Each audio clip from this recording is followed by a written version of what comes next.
The use of binary space partitioning in Doom made it one of the most iconic games of the time.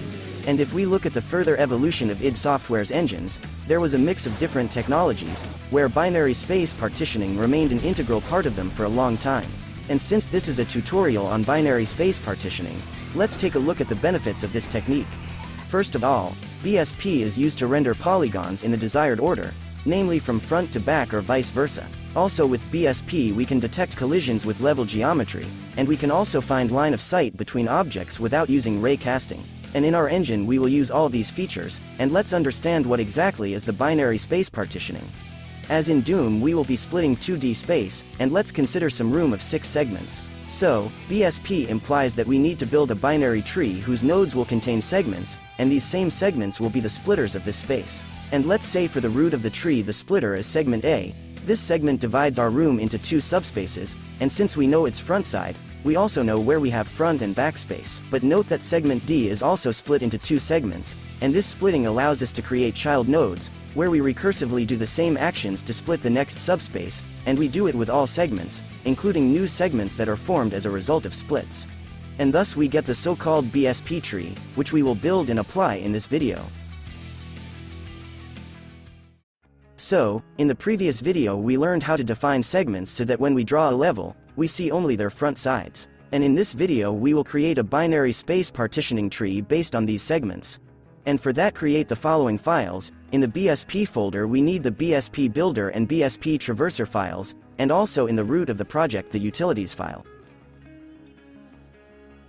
In the data types file, we will define the node class of the BSP tree. Each node can have 2 child nodes front and back relative to the splitter, and we will also need the coordinates of the splitter points and its vector. And it will be quite convenient if we add a vector attribute for the segment class. And in the BSP builder file, we will create a BSP tree builder class that has a reference to an engine instance. Then importing this class, let's create its instance in the engine class.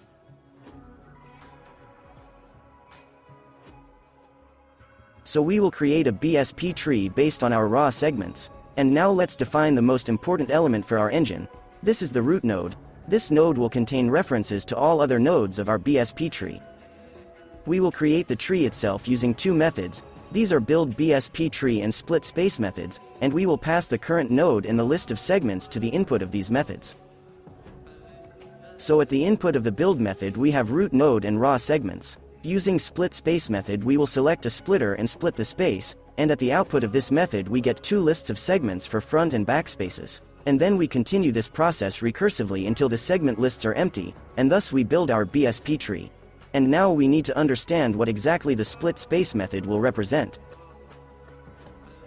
First, we will always select the first segment in the list of input segments as the splitter. And when we have a segment that acts as a splitter, we assign its attributes to the current BSP node. But now we need to figure out how to use this splitter to deal with the rest of the segments in this list, how to split the space and form front and back lists of segments.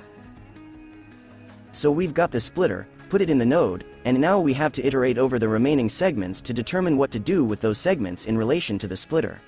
But before we go any further, let's look at another concept for how we will determine which side of the segment a point is on. To do this, we will construct a vector from the starting point of the segment to the point we are looking for, and between the vectors we will calculate the following expression, which we will call the 2D cross product of the vectors. And taking into account our coordinate system, the sign value of this expression will tell us on which side of the segment the point is located.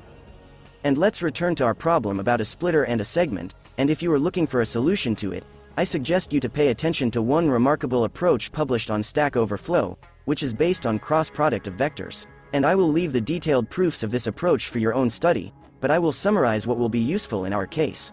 So we have 2 segments defined by points and one of them is a splitter, which can split the other segment, and there are cases when it cannot. We are asked to find the 3 vectors shown on the slide, and using them we find the cross product of these vectors. One of the products is denoted by the numerator and the other by the denominator, because when the denominator is not equal to 0, we introduce such a parameter as t, which is the ratio of these products. If we analyze the values of these cross products, we can identify cases when the segment and the splitter are parallel and collinear, and we can find at what point they intersect, as well as on which side of the splitter the segment is located. And this is what we need to solve our problem. And first of all, let's define a function in the utilities file to find the cross product of vectors.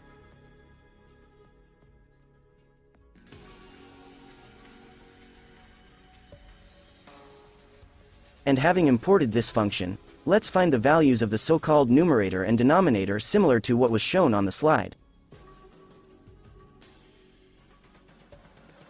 And the first thing we'll check is the collinearity check, but since the numerator and denominator values are float, instead of 0 we should compare their values to some minor epsilon value. And collinearity in our case is when the splitter and the segment are on the same line, and then we always put each collinear segment in the list of front segments.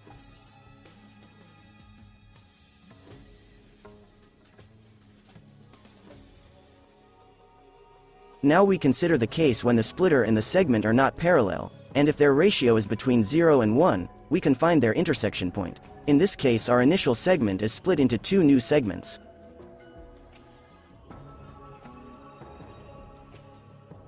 And since the segment class will have many more attributes, we can import the copy function for convenience. So we have two new segments, and let's label them as left and right, and we create them as copies from the original segment, while only reassigning the position and vector attributes. And here we also take into account the position of the segment, that is, when the beginning of the segment will be on the back side of the splitter, then we swap the left and right segment. And so the right segment is put into the front list, and the left one into the back. And now we have to check the cases when the segment lies completely in front or behind the splitter, and by adding the segment to the corresponding list we have done binary space partitioning and built our BSP tree, but there is one more step to do here. In the process of creating a BSP tree we split segments and we no longer rely on the raw segment list, so we need to create a new segment list corresponding to our tree. So the node instance itself will contain an identifier for its splitter segment in this list. And we will create the list itself using the addSegment method, where for the node we will put its segment identifier. This will be the index in this list. And let's figure out what we're going to do with this tree, or rather how we're going to traverse it. And for this we will create a class for BSP tree traversal. Here we will have references to the engine instance, root node and the created list of new segments. There will also be two methods, this is the update and the tree traversal itself. And let's create an instance of this class and call the update method.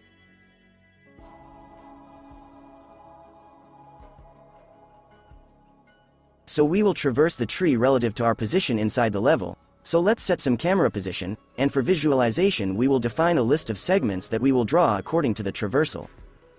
In the update method we clear this list, and call the traverse method, which takes as input a reference to the root node of our tree. And to determine where the camera is relative to the splitter, I propose to define functions that represent the same cross product, but taking into account its sign.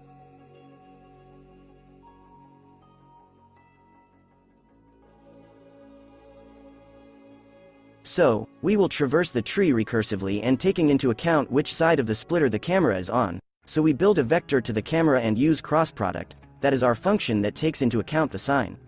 And our engine will be based on traversing the tree from front to back, so if the camera is in front of the splitter we recursively call this method for the front node and then for the back, and in between we put the segment ID of the current node into the list to be rendered, and if the camera is behind the splitter we do the opposite. And let's visualize the result of the tree traversal. Then in the map renderer class we should create a remapped array of segments obtained during the creation of BSP tree, and for animation we will define a variable for the counter. For better understanding we should leave the rendering of raw segments as barely visible lines, and here we need two more methods. These are methods for drawing new segments and the player. We will draw the player as a green circle, but before we need to remap his position. And in the method of drawing segments we will use a reference to the list of segment IDs obtained during the tree traversal, and by the segment ID we will get its position from the remapped list.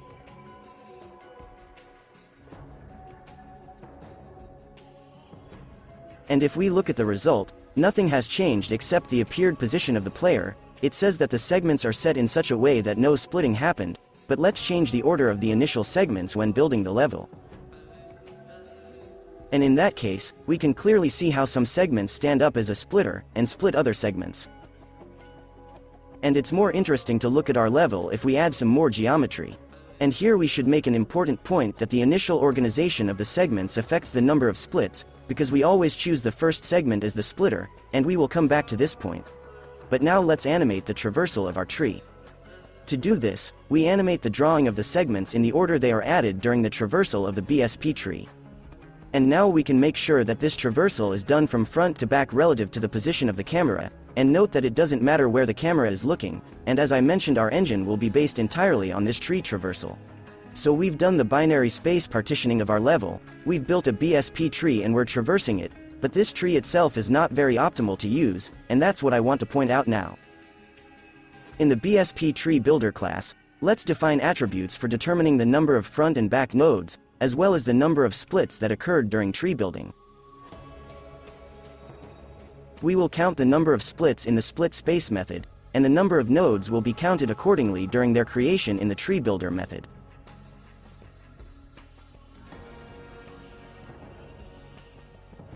Now we have information about the number of nodes and splits of our tree, and here we must realize that the more splits, the more nodes of the tree, and the longer it will take to traverse the tree, which will affect the performance of the engine. At the same time, we are interested to have a balanced tree by the number of front and back nodes, so it will also affect the tree traversal time for different positions of the player on the level. So now our task is to build a balanced tree with minimum number of splits, and as a rule various heuristic functions are used for this selection of the optimal splitter, but let's do the following. So, as you've figured out, the tree depends on how the segments in it are initially organized, and since we're going to use levels comparable in size to Doom, it's easiest to find the optimal placement of these segments in the list with some brute forcing. Using some method, we will find such a value of seed for the pseudo-random number generator that by shuffling the array of segments with this seed we will get their optimal arrangement. In this method we will check the values of seeds in the range we are interested in. With each of these seeds we will build a BSP tree and evaluate it according to certain criteria. We are interested in obtaining both a balanced tree and a tree with a minimum number of splits. That is, for each seed we will calculate scores that are composed of the absolute difference between the number of front and back nodes, and the number of splits with some weighting factor, because splits are crucial in the balance of the tree, and the lower the number of points a seed scores, the more optimal the tree is. And if we look at the result, we can see that we have found such a seed that the number of splits is equal to 1, which is 8 times less than the initial arrangement of segments. This seed value will be unique for each set of segments, so you should find the seed only when you have the whole level designed. That is, seed is an obligatory part of the level data, which we will serialize into a binary form, and let it be in a dictionary named settings. And as you understand, the work on finding the seed is done in advance, so when loading the level we use this optimal seed.